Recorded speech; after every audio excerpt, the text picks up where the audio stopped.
Greetings po mga kapatid, welcome back to my channel.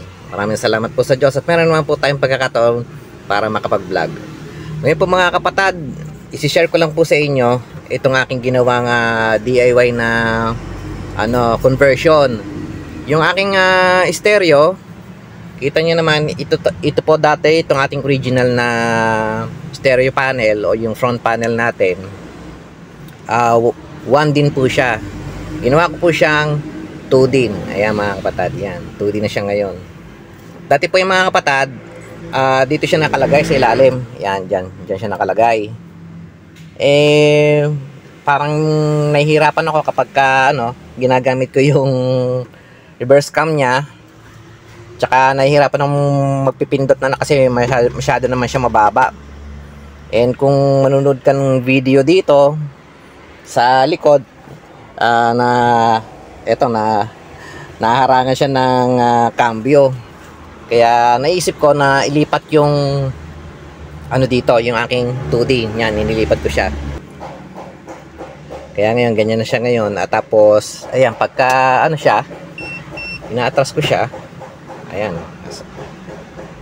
Yung niya, nasa sentro na, nasa gitna na. Hindi na ako kasi nahihirapan pag gusto kong gamitin yung rear camera. Ayan.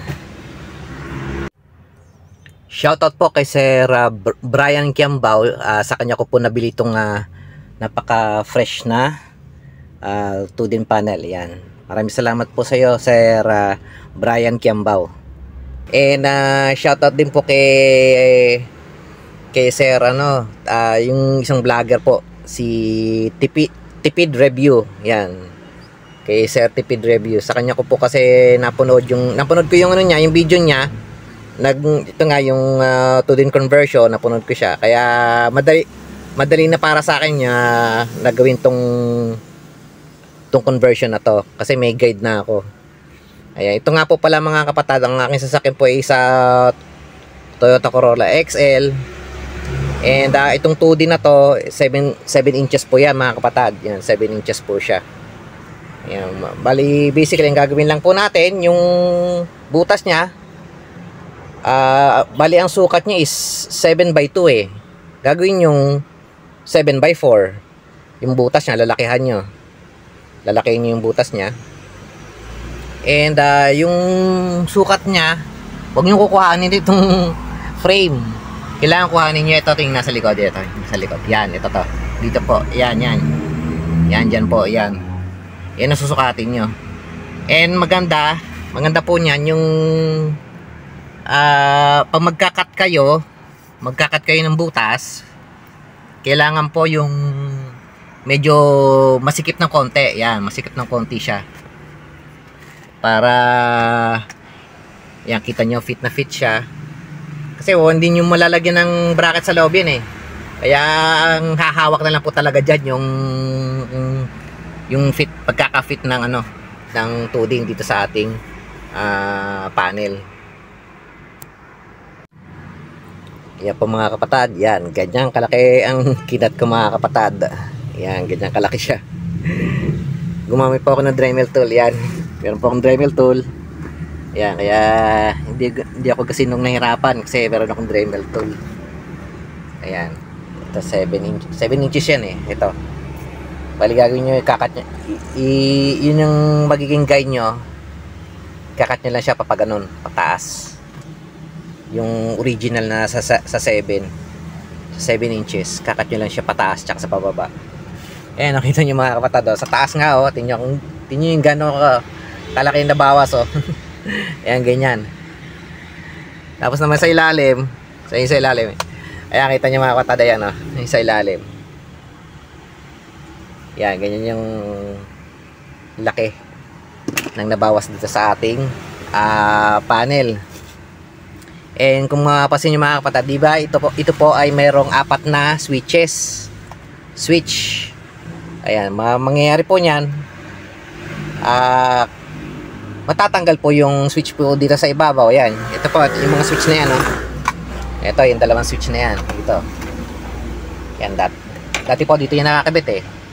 Ngayon kailangan po yan tanggalin nyo po yun, kasi pag hindi nyo tinanggal yon, hindi nyo may papasok itong 2D. Yan. And kailangan po ikat ninyo ito. Ayan.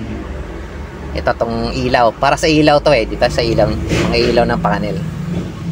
Ayan. Ito yung mahirap. Ito po yung mahirap ikat. Itong isang to. Fiberglass po ito eh. Ang tigas niya. Kaya kung talagang ang gagamitin nyo po ay lagari. Yung lagaring bakal o may baka mahirapan talaga kayo at talagang magtsatsaga lang po kayo pag gumamit kayo ng lagari. Ayan, kailangan clear siya na ganyan. Tapos yung dalawang cable niya, ayan, iset nyo na lang siya sa na nakaganyan na mga, di ba dati naka-close lang yan yung dalawa. Yan, iset nyo lang po ng ganun yun. Anyway, okay lang naman din po na matanggal yung mga switch niya.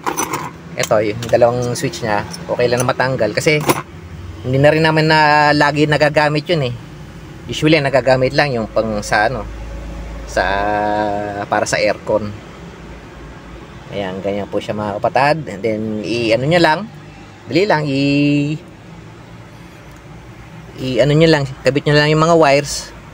Yan, wiring. Meron naman po siyang diagram sa manual na ating stereo.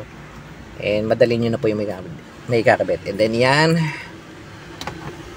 Tapos yan, yan. Pagka nagawa nyo na, nakat nyo na, yan. Dali nyo na siyang ibalik. Yan. Yan. Fit na fit siya.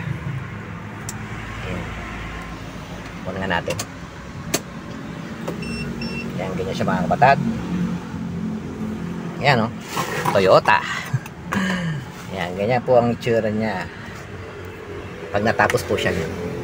Kita niyo maganda yung para siyang biglang tingin, parang akala mo yung original niya. Yan, natuwa rin ako, na-satisfied din ako sa ginawa ko. Kaya gusto kong i-share sa inyo. Yan. Dati po ito yung nakalagay dito eh. Yan itong na to. Dito siya nakalagay. Nilipat ko lang. Nilipat ko na dito para sayang naman eh. Sayang naman to eh. Tsaka ito wala akong cup holder. Yan, meron akong yung cup holder. Yan. Maganda. Yan maganda yung pagkaka-fit niya. Ayan na po mga kapatid ang aking 2-din head unit. Ayan. Ayan po mga kapatid yan. Ayan ang ginawa ko, final yan, ilagay ko pa ng rubber para in case na gusto ko maglagay ng cellphone, hindi siya magasgas. Yung rubber, cup holder, extra lagayan. Yan. Next na plano ko naman mga kapatid sa gusto kong palitan tong aking stereo, yung aking 2-din head unit na ito. Gusto kong palitan to ng yung Android na 2-din. Yan, abangan nyo mga kapatid. Sana nagustuhan nyo po yung aking video for today. Ito po si Kuya Makel saying maraming salamat po. Maraming salamat sa Diyos.